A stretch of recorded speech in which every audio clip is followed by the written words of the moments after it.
దేశవ్యాప్తంగా సంచలనం సృష్టించిన రాజా రఘువంశీ హత్య కేసులో మరో కీలక విషయం వెలుగులోకి వచ్చింది.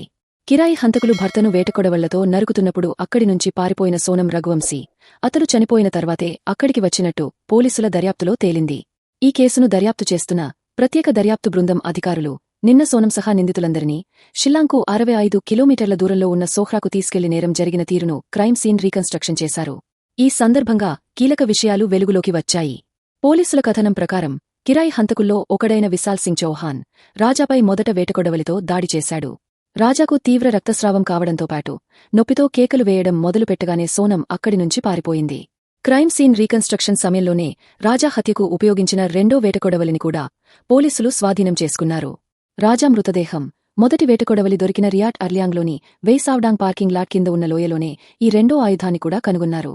తొలుత ఒకే ఆయుధంతో హత్య జరిగిందని భావించినప్పటికీ క్రైమ్ సీన్ రీకన్స్ట్రక్షన్ తర్వాత రెండో ఆయుధం వాడినట్లు నిర్ధారణ అయింది. ఈ దారుణ ఘటనపై సోనం సోదరుడు గోవింద్ స్పందిస్తూ తమ కుటుంబానికి సోనంతో ఇకపై ఎలాంటి సంబంధాలు లేవని ప్రకటించారు.